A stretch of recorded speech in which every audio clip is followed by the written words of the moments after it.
votre magazine avec April Moto. Plus d'infos sur aprilmoto.com. Salut les motards, le repère est au Pérou, à l'invitation de Safe Moto pour le Safe Moto Ride Adventure. C'est un événement qui s'est déroulé en 3 parties, d'abord en Argentine, puis au Chili et enfin au Pérou où nous sommes. Avec des 700 MT sur 9 jours et 2500 km de route et de piste, nous irons de Arequipa, où je suis aujourd'hui, à Lima en passant par Cusco. Voilà, c'est un périple assez exceptionnel. Nous allons pouvoir vous faire vivre pendant 9 jours avec des traversées de collines, de montagnes très hautes, de jungle également. J'espère qu'on va arriver à vous passionner avec tout ça. A tout de suite.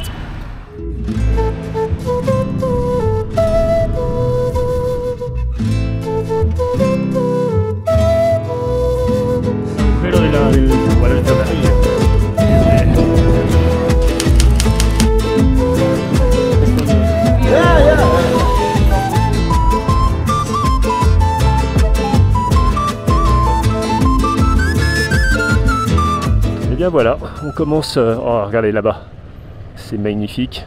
Il y a des montagnes, un volcan au-dessus. On commence notre trip là dans la circulation de cette ville d'1 million d'habitants. C'est pas une ville très chouette comme ça, il faut vraiment rentrer dans le centre-ville pour retrouver des endroits sympas. Et donc les premiers tours de roue avec ces Safe Moto 700 MT préparés un peu pour l'occasion, notamment avec des crash bars assez imposants et des pneus Michelin Anaki Adventure, histoire de passer un peu plus facilement partout. Bon, enfin voilà, on a déjà les premières impressions d'un voyage qui va être assez grandiose.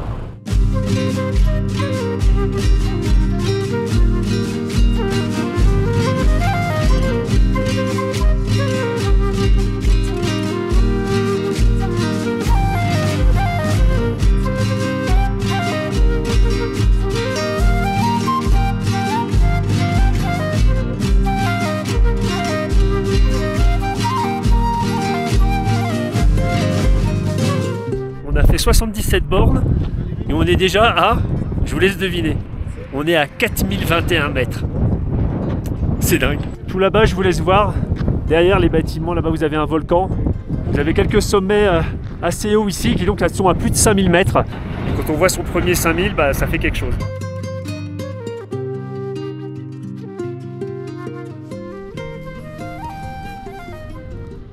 Nous avons quitté la route pour prendre une piste qui va nous faire gagner un peu de temps sur un haut plateau.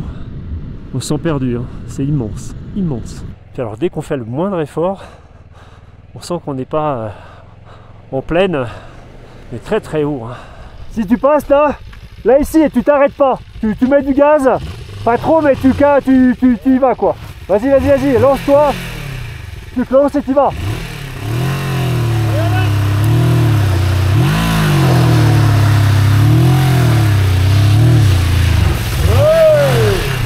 Voilà, c'est l'aventure. Oui, ça reste quand même du off-road.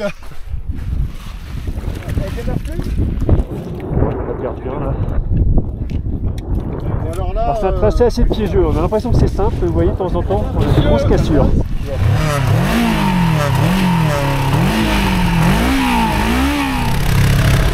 Comme vous pouvez le voir, il n'y a pas que des champions de off-road ici.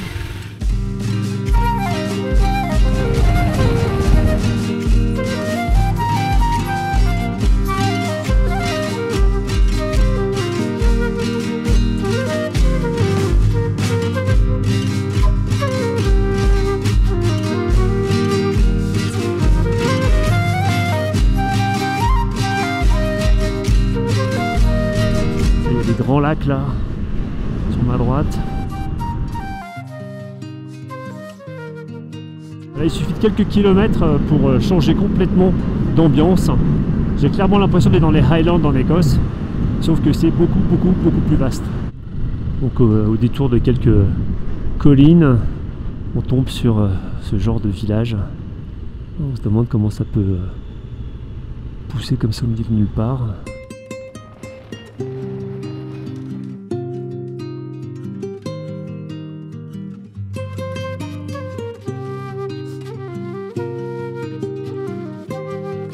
Arrivé sur le lac Titicaca, au coucher du soleil. On croise aussi quelques familles péruviennes, j'allais dire typiques si je peux me permettre, mais c'est vraiment ça, avec les couleurs des vêtements, le chapeau des femmes. Ben voilà les motards, on y est, au lac Titicaca. Et puis donc la journée, depuis Arequipa, des routes assez défoncées, hein, le réseau routier est en fait bon, mais bon, il est à mon avis pas mal endommagé par le gel souvent et par les camions. Il y a énormément de poids lourds. On est passé par des cols très très hauts, donc comme je vous l'ai dit tout à l'heure, 4500 mètres. Un bon mal de crâne quand même, hein, parce qu'on n'est pas habitué. On n'a pas eu le temps aussi de s'habituer à l'altitude. Donc c'est très impressionnant. On a du mal à respirer aussi à cette altitude-là. Là, on est redescendu à 3005-3008 sur le lac Titicaca. C'est plus bas. Et c'est quand même largement plus confortable pour nous quand on n'est pas habitué. On continue demain. Je vous ferai un petit débrief d'avant-parcours. Et puis pour le moment, la nuit va être bonne parce qu'on est quand même un peu fatigué. Alors l'avantage du décalage horaire, c'est que ça permet d'être réveillé pour voir le lever de soleil sur le lac Titicaca. Et ça c'est quand même une chance assez rare. Voilà, ça c'est l'endroit un petit peu où on a dormi, avec des chambres un peu partout. Bon, voilà le type de chambre qu'on a eu hier soir. Alors ici il y a une petite atmosphère de refuge de montagne. Alors ça ce sont des katongas. Je ne sais pas comment ça se prononce exactement, mais en tout cas c'est très très bon, c'est de la pâte frite et c'est tout simple et c'est super bon. Il faut savoir que le lac Titicaca, c'est quand même un très grand lac. C'est-à-dire que moi je connais bien le lac Léman, ça fait 580 km². Devinez pour le lac Titicaca, ça fait 15 fois la surface, donc ça fait 8800 km² environ. Voilà, donc en fait c'est quasiment un océan au milieu des terres. C'est très très impressionnant et je pense que ça doit aussi générer un microclimat. Bon, il fait froid là ce matin, ça gelait, mais ça va monter tout de suite à 18 degrés. Donc on va quitter les bords du lac et rejoindre Makuzani à 4315 mètres d'altitude. C'est là qu'on va passer la nuit. J'ai eu une nuit assez correcte, je suis assez content. Ça va être un nouveau défi physique. Après, on va avoir des paysages somptueux, donc ça va être encore assez génial.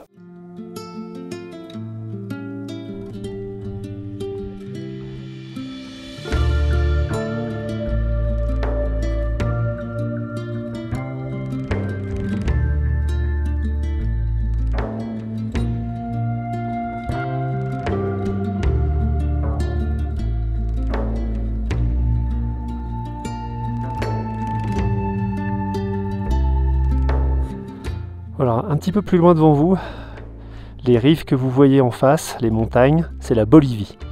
Comme je vous le disais, le lac est partagé entre les deux pays. En face, apparemment, ce serait peut-être l'île du Soleil. Voilà, j'adore la montagne en face, avec ces rochers en lame qui plongent dans la mer, c'est vraiment somptueux. Ouais, c'est un des paysages du bout du monde. Alors, je regarde quand même un petit peu ce que je fais en vous parlant, parce que entre les moutons, les ânes, les vaches, les chiens, surtout les chiens, c'est un peu embêtant. Et là, ils récoltent vous savez, des joncs en fait. C'est ce qu'on voit là ici, séché. Alors ces ralentisseurs, il y en a partout, et parfois sans être indiqué.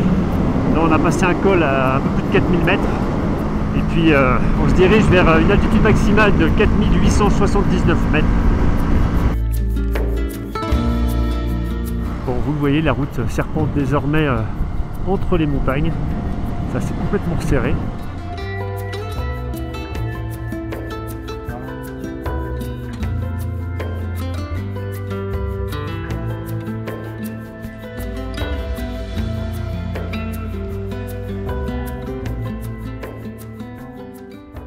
Voilà, alors ici on est à 4870 mètres. Donc je suis plus haut que le Mont Blanc. Incroyable. C'est totalement improbable. Totalement improbable. Il y a un troupeau d'alpacas au fond. Vous les voyez peut-être courir là-bas. Oh, c'est extraordinaire. Hein. Extraordinaire.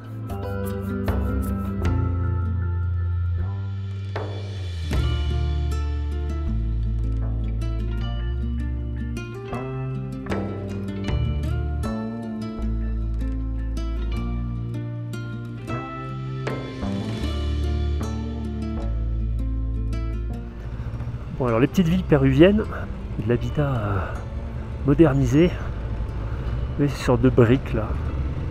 Et là c'est notre hôtel ce soir. Voilà, on est arrivé au terme de notre deuxième jour de route. Ah bah on est chez la ville. C'est chambre l'autre en fait.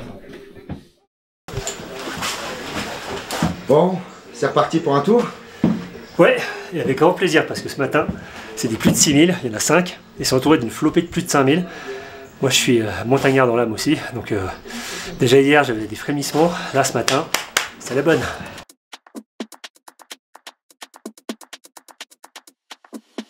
Alors voilà, vous avez 6100 mètres devant vos yeux. Wouhou!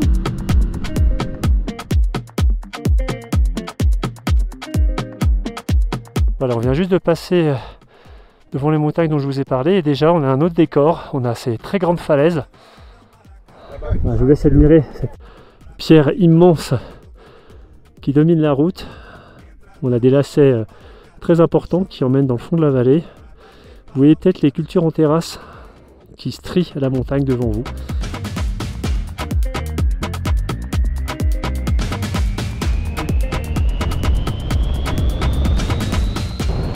Alors leurs tunnels, ils sont pas éclairés la plupart du temps. Et alors c'est un peu couvert de flotte, ça rend le revêtement dans ce tunnel hyper glissant.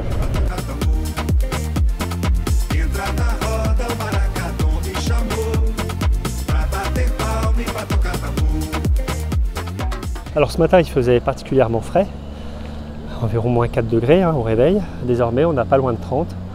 En à peine 2 heures de route et 80 km, on a perdu 3300 mètres. On est actuellement en entrée en Amazonie. La végétation n'a plus rien à voir. Donc c'est assez fabuleux.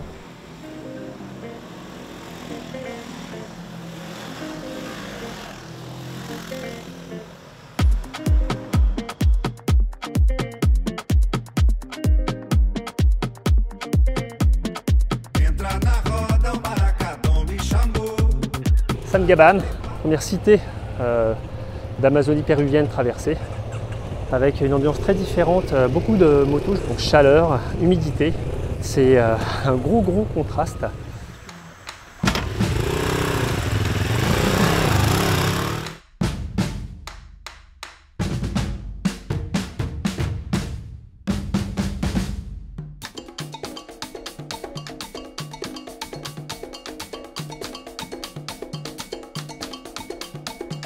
Na roda o maracadão me chamou pra bater palma e pra tocar tambour.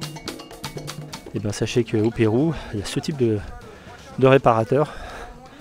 Alors c'est majoritairement des motos chinoises et indiennes. Et voilà le type de bouclard qu'on peut trouver sur le bord des routes. Voilà, arrivé à 15.000, c'est notre étape du soir. Donc fin du jour 3. Avec un très beau périple aujourd'hui qui nous a amené des Andes donc à la partie amazonienne. Là on va essayer de trouver un hôtel et puis on va gentiment se reposer un petit peu. Allez!